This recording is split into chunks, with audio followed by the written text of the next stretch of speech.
Welcome to our first video tutorial. We'll paint some gaming terrain, but the shown techniques are also pretty useful for our cabinet work. I'll show you how to speed paint an Imperial Bastion, which I did for our local store's terrain collection. It's an old piece repainted, time was short and there are many buildings, so let's see what we can achieve without too much effort or time-consuming stuff.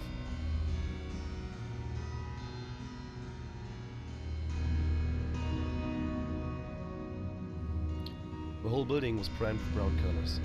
I left out a few essential steps, which will cause some problems to show you how you can repair some of the damage that can occur during painting. Usually we should have used 2 thin coats of varnish here, avoiding our base color to be damaged while scrubbing the hairspray. Our first step will be a coat of hairspray. Different types will produce different looks. Try some and find out your own favorite. Be sure to cover everything and let the whole thing dry for a couple of minutes. Now we're gonna use a second coat of hairspray. This makes sure we have a good base that will soak the water we'll apply later, allowing us to damage our color finish.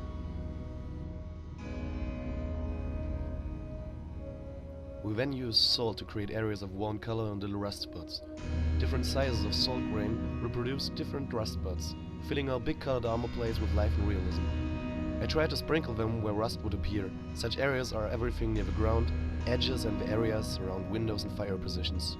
How much rust you apply is just a matter of taste. Big superhumans and power armor and towering bio creatures will be fighting here. We don't need too much realism.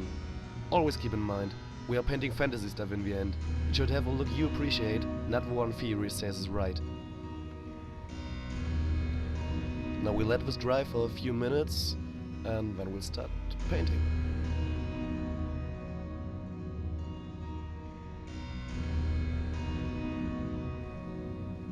Be sure to have enough space on your workplace, because when we handle such big things as buildings, everything in our way is really annoying.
We will use Games Workshop colors for this tutorial, as I filmed it in the store. I thinned them with Tamiya X28 thinner, so the airbrush doesn't jam every few minutes. It's very important to use this thinner, water just won't work as well. I'm no friend of blending in the name of every color, because basically it's really not that important. The technique will work with every kind of color, be it blue, green or red. All we need are a basic color we like, as this will dominate the overall look in the end. A darker shadow color and a lighter highlight color. How dark or light we go decides how much contrast the whole building will have in the end. Again, this is a matter of taste. We use little glasses to thin our colors. This way there will be no flakes or unthin parts in our airbrush. The mixture is 1 part color, 1 part thinner for our base coat. The mix should have a milky consistency. The mixes for light and shadow are 1 part color, 2 parts thinner. As we blend them into our base coat, they have to be less covering. Airbrushing is all about using different grades of covering to achieve a nice color gradient in the end. We also need some airbrush cleaner. I use Rhythm.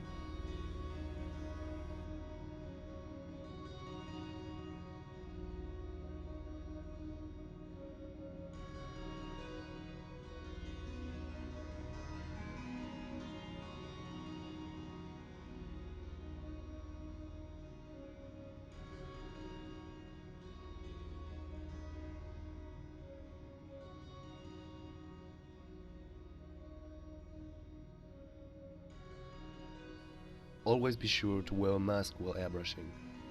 All the thinners and cleaners aren't really good for your health, and believe me, You don't want to stay a few days in bed because you left it.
I'm using a pressure of 2 bar to spray.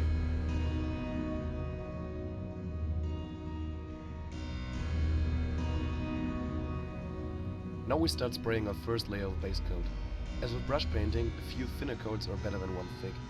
As the airbrush is able to create very translucent layers, we can use this to spray more color in the middle of our plates, showing some of the shadow in the recesses. A closed finish with the same covering everywhere looks boring and dead.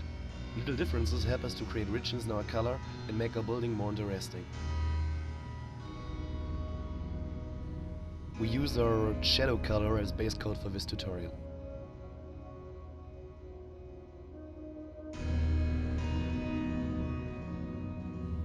Now let's zoom into the important things.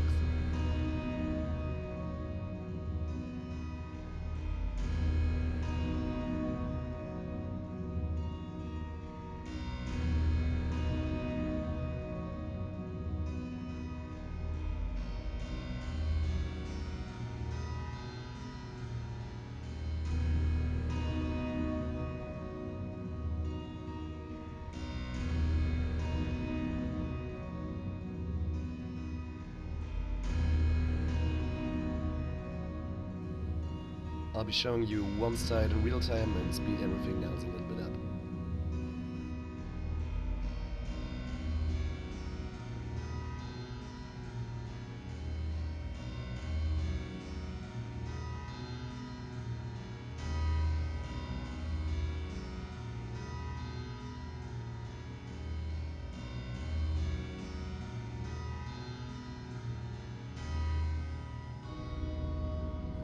You can put the leftover color back into the little glass, we'll need it later.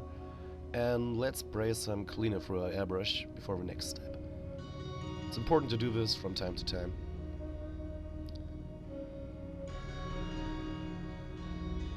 And let's see some light happen.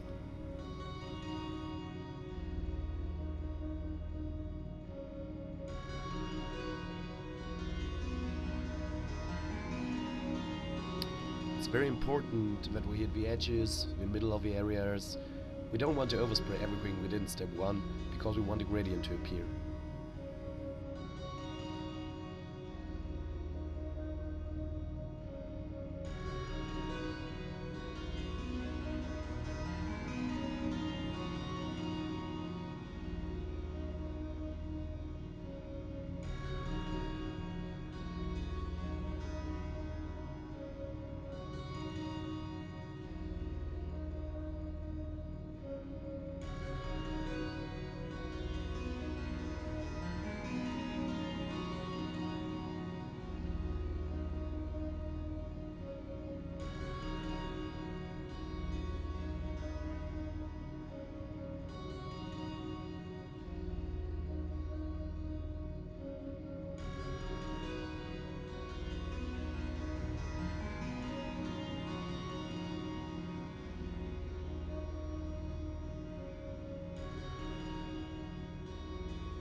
Always remember, we need big amounts of color for big buildings.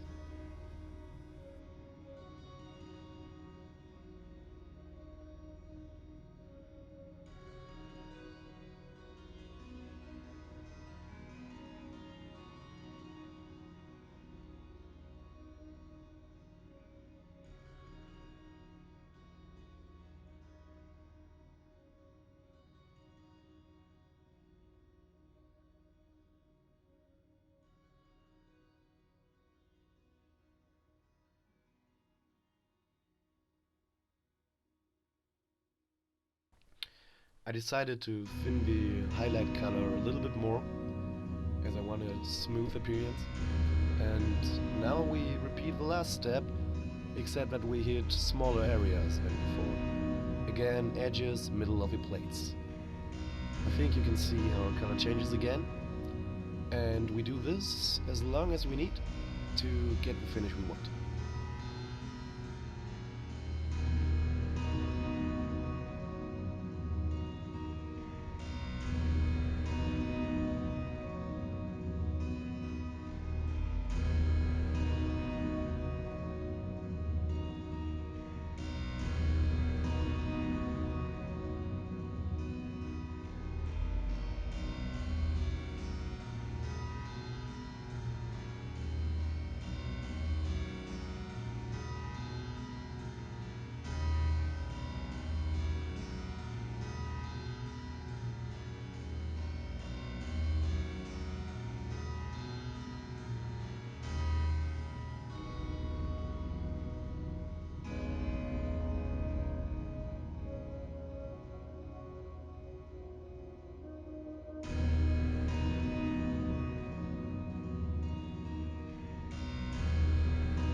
Now we come back to our shadow color, enhancing the shadows in lines and recesses.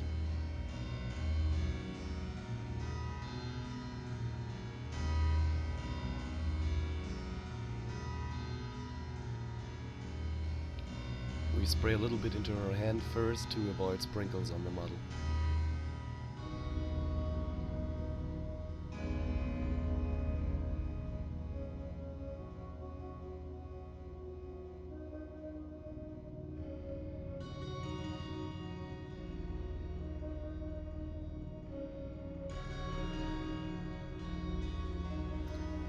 We blend them into the main colors again. We will do this with the light after that, and we repeat this as long as we need to get the gradient we want.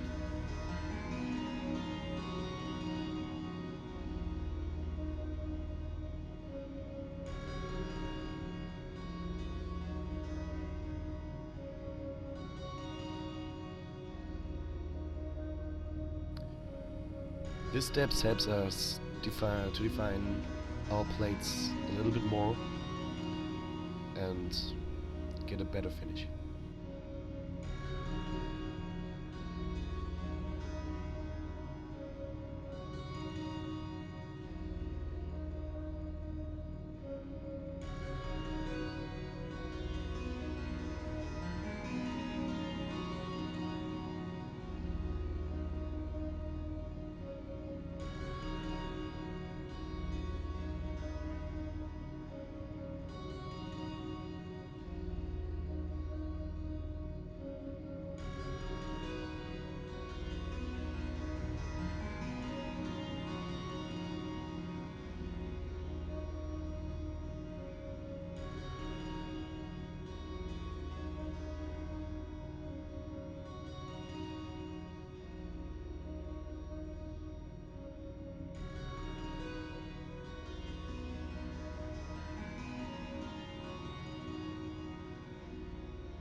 And again some basic color to blend the whole thing a little bit more.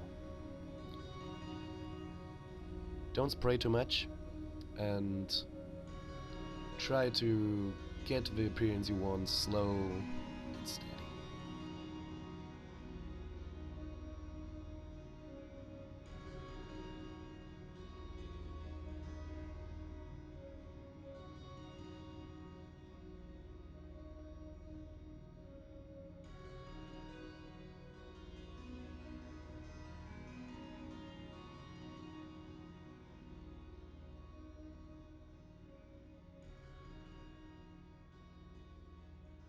This way we can avoid harsh steps in our color gradients, and it will make the whole thing just look a little bit better in the end.